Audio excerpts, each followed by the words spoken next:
This week's headlines. Youth blogger Adnan Hajizadeh released. Youth blogger Emin Milli released. Former parliamentary candidate released from 24-hour detention without food or drink. Former candidate claims his life is in danger. Journalist testifies in court hearing. On-screen investigative journalism. Today, the Baku Appeals Court heard imprisoned blogger Adnan Hajizadeh's appeal for early release. Judge Sahib Khan Mirziev chaired the hearing. Hajizadeh's lawyer, Isakan Asherov, stated that the negative behavior report submitted by prison number 14 had not been properly investigated. It was this report that thwarted Hajizadeh's parole application in the court of the first instance. Hajizadeh has already served more than half his sentence, and his lawyer asked the judge to grant parole. The representative of prison number 14, Ali Nadiev, stated that they stand by their original report, which states that Hajizadeh should not be given early release. Public prosecutor Chingiz Shugarov declared that Hajizadeh had not violated any rules in prison and requested the judge to fulfill the appeal. After deliberation, the judge announced that the court would fulfill the appeal and ruled for Hajizadeh's conditional release, with 7 months and 21 days of his sentence remaining. He was set free in the courtroom. Gardeg District Court Judge Rufan Muslov had ruled against Hajizadeh's original application for early release. Hajizadeh has served half of his 2-year sentence and is thus eligible for early release under Azerbaijani law. Bloggers Emin Milli and Adnan Hajizadeh were arrested after an incident at Lebanese Livan restaurant in July. Although they were victims of physical assault, they were sentenced to prison under charges of hooliganism and inflicting intentional minor bodily harm. Local and international organizations recognize the youth bloggers as prisoners of conscience. What do you think about the decision? I am not a criminal. I have not committed any crime. I have a right to freedom, and this right has been restored.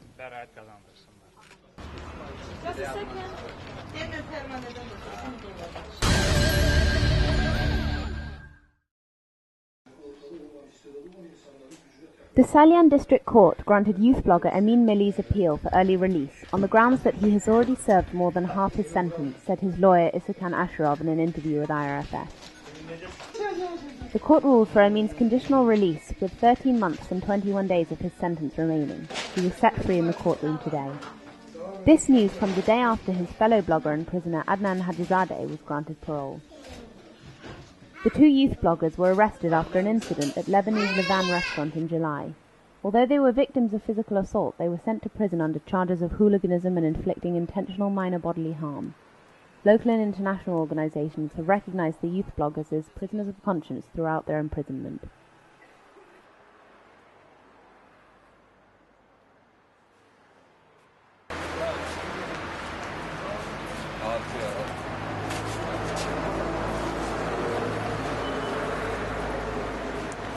Adnan!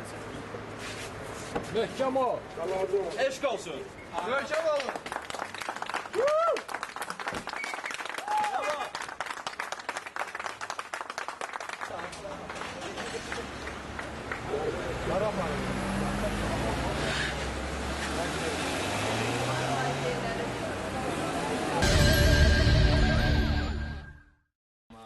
Former parliamentary candidate Bektir Hajiev was taken to Ganja military commissariat yesterday evening and freed at 6 p.m. today. He was detained at the Azerbaijan-Georgia border on without explanation and taken to Ganja. In a phone interview with the Objective TV correspondent, Hajiev said that the officers of the military commissariat tried to force him to sign a document to say that he would serve in the army. He refused to sign. Then he was asked to sign a deed confirming his refusal to sign the military service obligation. He refused to sign this document and was eventually freed. While he was being detained, Bektir Hajiev joined the press conference via his phone from the commissariat. The press conference was held at the Norwegian Human Rights House office by the Defense Committee for Hajiev's Rights. He said that he had been detained in the commissariat without food or drink for 24 hours. Yesterday, I was taken to the military prosecutor's office, police departments, and even military units. They didn't give me anything to eat during this time. I remained hungry and thirsty for 24 hours. The Gazakh Regional Military Prosecutor's Office questioned me about my identification, the places of my education and the dates when I exited and entered the country. Then I was sent back to the border officers. After spending the night in the military unit, I was taken to the Nizami District Military Commissariat. The officers everywhere I was taken said that my detention was based on an order which said I must not be allowed to leave the country, but most of them had no idea where this order had come from, said Hajiev. Hajiev said that all of this is related to his socio-political activities. He added that he received threatening phone calls during the election period as well. Today, the former parliamentary candidate for Goychay Agdas election constituency, Vedadi Iskandarov, held a press conference at the IRFS Press Center. He spoke about the criminal case being brought against him by the General Prosecutor's Office. Iskandarov reported that the General Prosecutor's Office is charging him with interfering with the voting process during the parliamentary elections on November 17th. Currently, officers are trying to gather evidence that a crime was committed, so that he can be taken to trial. Apparently, the officers have been trying to force residents of the Goychay region to badmouth Iskandarov. Iskandarov said today that he and his family continue to be harassed by the authorities, and that he has faced 6 separate attempts on his life over the course of the election period.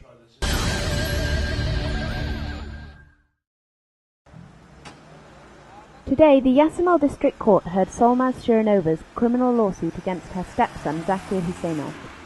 Judge Abbas Razayev chaired the hearing.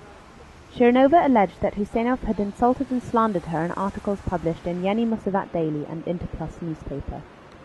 The author of the aforementioned articles, Yeni Musavat correspondent Elshan Gadamov, confirmed that Huseynov had sent a letter of complaint to the editorial office, accusing his stepmother of illegally remaining in his father's house after his death.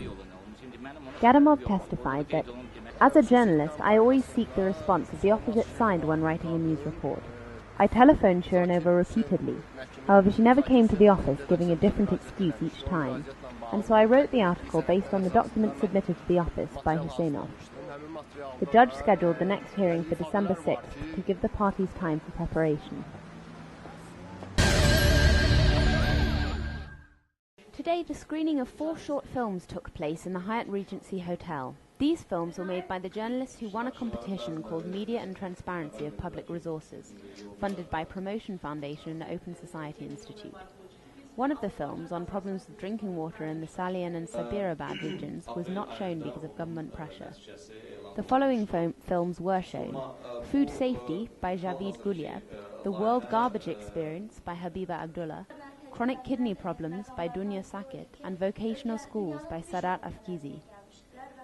The films are about the problems of rationally using resources and agricultural development strategy, recycling, and the training of technical personnel.